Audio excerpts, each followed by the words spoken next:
entiendo que voy a abrir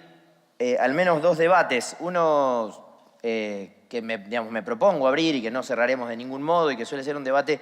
un tanto antipático porque propone discutir algunas cuestiones que no están en discusión y que yo tengo para mí que deberíamos indagar, que es cuáles son las causas, las consecuencias y los efectos a mejorar de las políticas de cine en Argentina. El segundo debate que voy a abrir, en pos de generar empatía con algunos y antipatía definitivamente con otros, es que, para ser muy claro, me voy a referir a la política de cine, a la que yo la llamaría Marcelo Gallardo, porque es política de Estado. Hoy, que los hinchas de River estamos muy contentos porque nos enteramos que Marcelo Gallardo es política de Estado, vamos a referirnos así brevemente. De este modo ya me gané la antipatía de la mitad, un poco más, y la simpatía de dos o tres que son los que conozco y sé, así que vamos a trabajar esta cuestión. Para hablar de la ley del cine en perspectiva, lo que yo propuse es pensar el cine en el espacio audiovisual ampliado. Por un lado, porque pensar la ley de cine nos demanda abordar un periodo de tiempo que es bien diferente al actual, es decir, ponernos a discutir en qué condiciones se sancionó, por qué entonces, por qué en ese momento,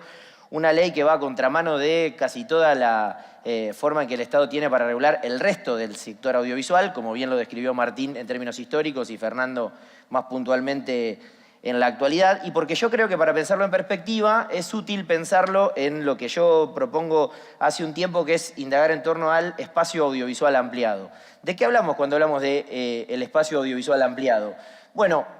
en primer lugar, como ha sido mencionado muchas veces aquí en este encuentro, desde ayer y hasta ahora, hay una serie de transformaciones tecnológicas, económicas, político-regulatorias y socioculturales que transforman a los medios de comunicación, por lo menos en tres instancias. Las transforman en su lógica de producción, de distribución y de consumo. Podríamos decir que los ponen en una crisis muy significativa en términos económicos, pero no solo. La única respuesta que no pueden conseguir no es solo quién paga la cuenta en la era digital, como hemos trabajado muchas veces a partir de los planteos de Martín en el equipo de investigación en Quilmes, sino qué hacer con los contenidos, es decir, cómo generar contenidos que son consumidos por otras plataformas, distribuidos por otros espacios. Algunos medios tradicionales los resuelven de un modo más exitoso al área de los contenidos que al del financiamiento, ¿no? Otros menos exitosos, sus audiencias cambian, se mudan y tienen mucha incertidumbre. Pero ese proceso, entonces, que podríamos denominar convergencia, nos apropiamos de la definición que ya planteó Martín, implica esa transformación, sobre todo en estas tres instancias, ¿no? En la lógica de producción, en la distribución y en la de consumo. Ahora, si pensamos en el cine, ubicado dentro del espacio audiovisual ampliado, que sería el modo en que yo propongo indagar, digamos, primero incluir a la televisión abierta y de pago por cable o satélite, al cine en todas sus formas, ventanas y lógicas, pero también a las nuevas formas de distribución y consumo que aparecen montadas a Internet, también algunas abiertas y otras de pago, como son los OTT, Netflix, etc. Digamos, si todos esos fenómenos y lógicas de producción y distribución que son diferentes, que tienen rasgos entre sí, pero que empiezan a articular algunos y a compartir algunos, estuvieran ubicados dentro del espacio audiovisual ampliado y enfocaríamos en esos en particular, lo que entiendo es que el cine es un sector que sobrevive de un modo menos traumático a un conjunto de transformaciones que al resto de los espacios del audiovisual los cambia muy significativamente. Pero además de esta cuestión, cuando pensamos específicamente en el caso de Argentina, para poner a pensarnos en el cine en perspectiva, debemos reconocer que es el único sector de las industrias culturales que tiene una política de Estado que ha atravesado cambios de gobierno, pero también cambios de regímenes económicos muy significativos. Piensen no solo en el paso del gobierno de Carlos Menem a la alianza, de la alianza a los 5 presidentes en una semana, luego el interregno dualdista, Néstor Kirchner, Cristina Fernández, etcétera, sino que también cambió, pasó de la convertibilidad a la devaluación sin que se vieran afectados taxativamente los lineamientos centrales de la política de Estado. Entonces, el segundo elemento para decir con claridad si el primero es la propuesta de pensar al cine dentro del espacio audiovisual ampliado, sería reconocer que el sector del cine en Argentina es el único que tiene, de las industrias culturales, no solo del espacio audiovisual ampliado, el único que tiene una política de Estado a largo plazo. Más allá de los cambios de nombres, porque cada cambio de gobierno ha implicado un cambio en la decisión, por ejemplo, de quién está al frente del Instituto Nacional del Cine o del organismo que aplica esa política, el mercado sigue funcionando de la mano de esa política pública y casi todos los actores en las distintas instancias, en las de producción, en las de exhibición, en las de distribución, se acomodan a la lógica de funcionamiento por una serie de razones que yo creo son las que tendríamos que pensar. Por ejemplo, y adelanto algunas de las conclusiones, esa política muy celebrada por todos los miembros del campo cinematográfico no profundizó elementos sobre dos problemas que ya eran muy marcados en 1994, que es la concentración de la propiedad en algunas instancias claves, distribución y exhibición, y el rol del capital extranjero en esos espacios. También nos adelantamos ahí a conocer la pregunta de por qué fue posible sancionar una ley de cine que generara condiciones para producir cine nacional y sin que tuviera demasiados adversarios o demasiados actores del sector que se opusieran a ello. Bueno, en principio porque tal vez los más potentes, esos que van debajo de la piñata de la que hablaba Martín, no tenían muchos problemas, no eran afectados significativamente en sus instancias. Ahora, mientras el resto de los sectores del audiovisual ampliado muta, y las cuestiones centrales del modo en que se acomodan a la transformación están pendientes, la televisión abierta se va a morir, nos preguntan todo el tiempo, la publicidad oficial sigue siendo el elemento central para sostener los medios audiovisuales tradicionales, el cable va a perder terreno frente a los consumos que implican su reemplazo por Internet. No tenemos respuestas para esas preguntas definitivas, pero en ese escenario el cine atraviesa una forma de acomodarse muy significativa y como nos enseñara Getino, desde hace mucho tiempo esta parte, encuentra en cada innovación tecnológica una nueva posibilidad, una nueva ventana de distribución, un nuevo espacio de exhibición. Hablemos de la paradoja que tiene el cine en Argentina. ¿Por qué el cine es el único sector de las industrias culturales que tiene una política de Estado? ¿Desde cuándo y por qué fue posible? Bueno, en Argentina se reformó la ley de cine en 1994, en un contexto en el que se producían muy poquitas películas. Se estrenaron 3 películas de origen argentino en 1993 y no se estaba produciendo ninguna para 1994. Y había mucho temor respecto del futuro del cine nacional, es decir, cómo y con qué dinero se iban a producir qué tipo de películas en nuestro país. Es un contexto particular, además, porque uno podría decir, ese gobierno que llevó adelante esas políticas de privatización, concentración y extranjerización en casi todos los sectores de las industrias culturales, se privatizaron los canales de televisión, se flexibilizaron las condiciones para la concentración de la propiedad en la televisión por cable, en la generación de multimedios, etc. Sin embargo, en 1994 habilita una reforma a una norma que garantiza estos elementos de la política de la política pública. Es una norma que establece fomento a la producción y exhibición nacional, establece condiciones para la exhibición en términos de cuota de pantalla en las salas, le otorga la autarquía al Inca, que se perdió por algunos meses en el año 2002 y se recuperó rápidamente en el año 2002 al calor de una crisis política muy significativa en donde el Estado tenía muchas otras cosas muy urgentes para resolver. Y estableció que el cine fuera, como lo es desde hace mucho tiempo, desde mediados del siglo XX en nuestro país, una actividad subsidiada con mecanismos de fomento a la producción que se establecen a partir de fondos que provienen del propio sector. Es falso que hay dinero que deja de ir a generar cloacas, hospitales, escuelas, sino que es una parte de las entradas que pagamos cada uno de nosotros cuando vamos a la sala, cuando alquilamos una película, los que lo hacíamos hace mucho tiempo, cuando la tecnología así lo percibía, pero que también permite hacer cine a partir de dinero que aporta la radio y la televisión. Es decir, una parte de lo que recauda el organismo de aplicación, era el CONFER, luego la AFCA, hoy el ENACOM, va para financiar y para engrosar ese mecanismo de fomento al cine nacional. ¿Cuál ha sido el efecto que tuvo esa política, además del largo plazo y de que le podemos decir política de Estado? El crecimiento en la producción. Se exhiben muchísimas películas de origen nacional, más o menos entre el 25 y el 28% del total de lo que se ofrece en Argentina es de origen argentino, más allá de la performance, la taquilla, etc. Y se mejoraron las condiciones de exhibición menos, o sea, fue mucho más significativo en las condiciones de producción que en las condiciones de exhibición. Ese sistema de créditos y subvenciones es indispensable para producir. Es decir, no puede haber cine nacional sin ese sistema o sin un apoyo estatal de algún tipo. Este es el que se resolvió encontrar y el que tiene a todo el campo cinematográfico contento. Ahora, cuando hablamos de la continuidad, si podemos pasar a la siguiente,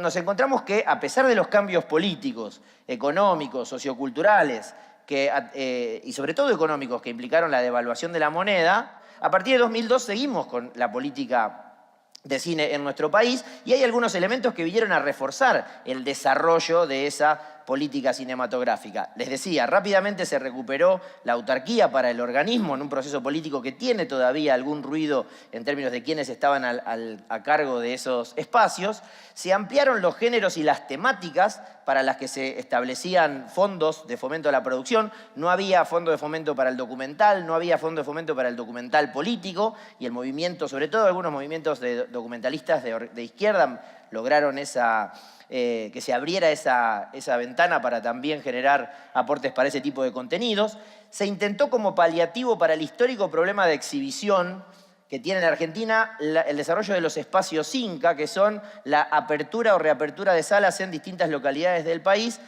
que tienen la obligación de estrenar películas de origen nacional. Algunas luego adquieren la habilitación como sala comercial y conviven en ese modo anfibio, pero que resulta un paliativo para un elemento que es propio de la industria cinematográfica en todo el mundo, que es la concentración geográfica en las grandes ciudades, e incluso dentro de las grandes ciudades la concentración geográfica a partir de los complejos multisala en las zonas más acomodadas, en las barriadas más acomodadas. Es decir, no solo en la provincia de Catamarca no había ni una sala de cine hasta hace algún tiempo, y si no hubiera un espacio Inca, todavía hoy no habría una sala de cine, muy pocas en La Rioja, sino que si uno mira el mapa de la Ciudad de Buenos Aires, se encuentra muy pocas desde la avenida Rivadavia hacia el sur, y ni qué hablar si se sale de los complejos multisala que hay en los shoppings hacia la zona sur del conurbano bonaerense. Ahora,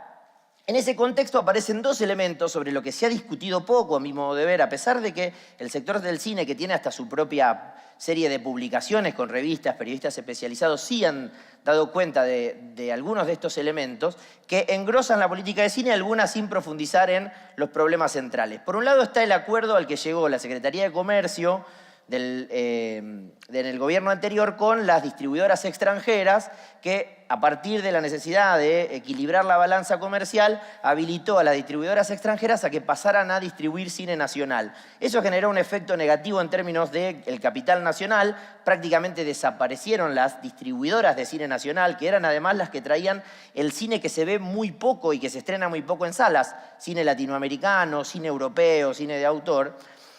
Y generando las mejores condiciones, pero solo para las grandes películas argentinas, las que podemos denominar tanques, que tienen, además del apoyo televisivo, la capacidad de vender muchas entradas porque trabajan con actores estrellas. Hay una lista muy breve, son menos de 5 los actores que venden muchas entradas que podríamos nombrar, y cualquiera de ustedes está pensando en este momento en quién me refiero. Pero ese acuerdo con las majors extranjeras para ampliar la distribución de films nacionales no fue el único elemento que engrosa la política de cine en la etapa de la posdevaluación, que va desde 2002 en adelante. El otro elemento del que se habló un poco acá tiene que ver con la sanción de la Ley de Servicio de Comunicación Audiovisual, en donde de nuevo el cine fue uno de los grandes ganadores. Porque frente a un escenario de incertidumbre respecto de qué iba a pasar con el fondo de fomento, el cine logró engrosar ese fondo de fomento, se amplió el porcentaje de lo que destina el ENACOM, que antes era AFCA y antes era Confer,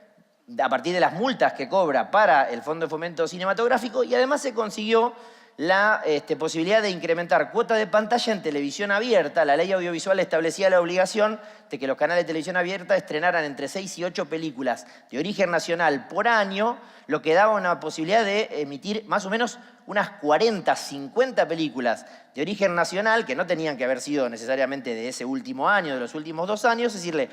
si estrenamos entre 100 y 130 películas en las salas por año, le íbamos a dar pantalla televisiva a 50 de esas películas que, como sabemos, tienen una larga cola para su funcionamiento económico. Como en muchos de los aspectos muy interesantes que tenía la ley audiovisual, no se ha logrado, a pesar de que era un elemento del que las empresas de televisión, en gran parte de medios concentrados, podían capitalizar, podían obtener beneficios, no solo porque podían comprar paquetes de programación de un contenido relativamente atractivo para sus audiencias, sino que además muchas de ellas también producen cine con sus productoras, entonces podían establecer sinergia en sus producciones. Pues bien, esta fue otra de las cosas que no se consiguió, porque no había decisión de los propios actores,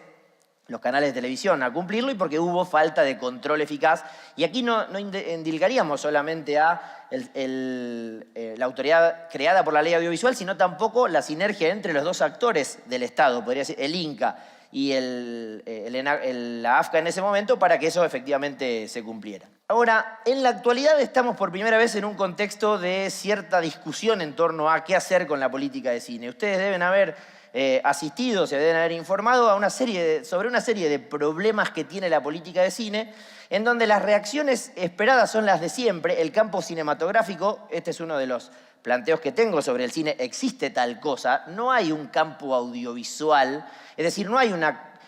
un conglomerado de diferentes actores que con intereses contrapuestos pongan sus diferencias a un costado y pugnen por defender al cine, en este caso. Sí sucede en el cine, porque hay grandes escuelas con mucha cantidad de estudiantes y una tradición muy potente, hay múltiple cantidad de trabajadores muy diversificados, técnicos, proveedores, etcétera, los directores, y hay una legitimidad creciente para ese sector que borra sus diferencias, las elimina, las pone en un costado y sale a defenderse de supuestos ataques que pueden venir desde la otredad. Que la otredad puede ser los canales de televisión, pugnando por una parte de ese financiamiento, o el gobierno, en este caso, que intenta reorientar la política pública. En ese contexto tenemos una política de cine que tiene fuerte legitimidad y permanencia amplia, a pesar de los desparejos de los resultados. ¿A qué me refiero con esto? Se estrenan muchísimas películas, pero hay muy poca preocupación por la performance de las películas. Hay cientos de películas nacionales a las que van a haber menos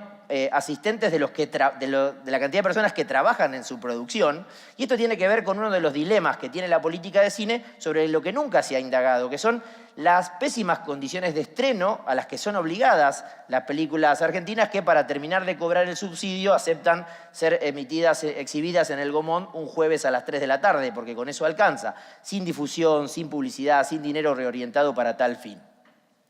Pero también podríamos decir que debería rediscutirse la política de cine a partir del paso del tiempo y de la necesidad de repensar algunas de sus líneas. Así como se repensó en el 2002 la necesidad de incluir al documental político o al documental, podríamos repensarle algunas cuestiones, como por ejemplo si no podríamos reorientar alguna partida de fondos a la difusión de estrenos de esas películas nacionales. El cine, su política garantiza condiciones de producción local a niveles muy significativos. Como les decía, se completa con condiciones precarias de estreno y de continuidad de los films en sala, a pesar de que la norma garantiza también una media de continuidad que flexibiliza la cantidad de entradas, o reduce la cantidad de entradas que cada película está obligada a vender para permanecer 1 o 2 semanas. Y como todos sabemos y escuchamos decir siempre que un actor o una actriz da una entrevista respecto del estreno de su película, el primer fin de semana es crucial. Y hay películas que llegan a levantarse el lunes, luego de haber sido estrenadas el jueves, a pesar de que la ley lo impide. Si no había control para ver qué hacían los canales de televisión en torno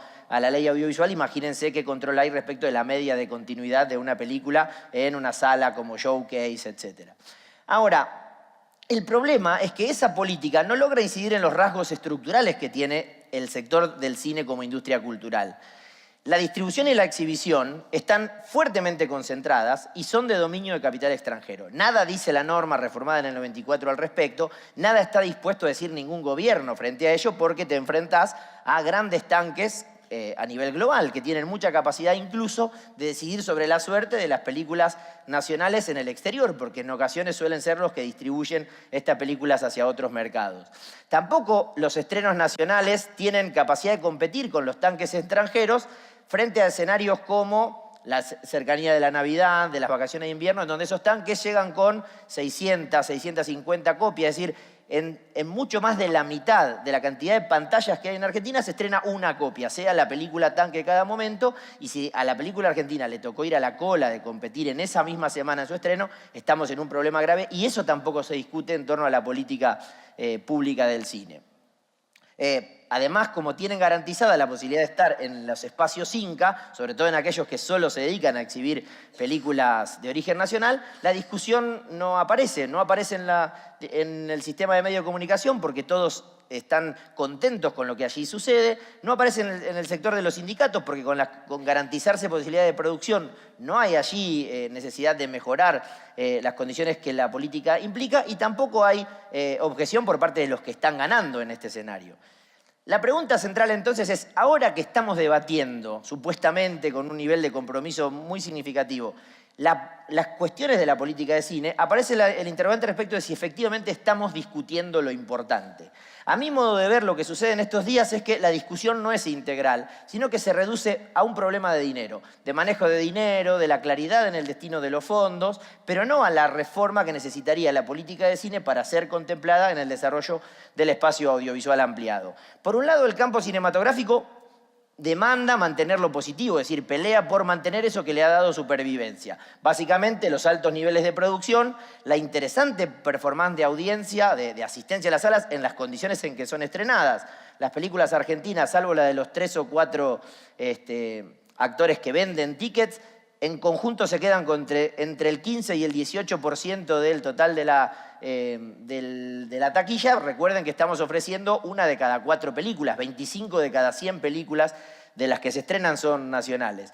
Eso tenemos por un lado, entonces, el sector cinematográfico pugnando porque se mantengan las condiciones que le dan sobrevida. El gobierno que parece discutir el ciclo de financiamiento. Hay algunas cuestiones interesantes respecto a los planteos que ha hecho la actual gestión del Inca, incluso la anterior. Saben que hubo ahí un problema entre el presidente y vicepresidente del Inca, que es las formas de rendir ese dinero, cuáles son el destino de los fondos, etc. Pero, por ejemplo, esta semana nos desayunamos con que el Inca va a dejar de financiar la digitalización de las películas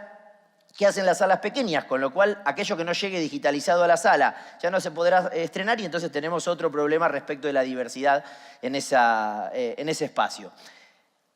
Tengo para mí que ninguno de los actores, ni el campo cinematográfico ni el gobierno, discute los niveles de concentración y extranjerización en las instancias de distribución y exhibición del cine en Argentina y tampoco la falta de recursos para que se difundan los estrenos nacionales. Ni siquiera se obliga, por ejemplo, al uso de algunos minutos de la televisión abierta para dar publicidad, como en algún momento se hizo durante el gobierno anterior, que podría haber aprovechado mejor incluso un programa que ya no existe más, como Fútbol para Todos, por ejemplo. Utilizar un contenido muy atractivo, muy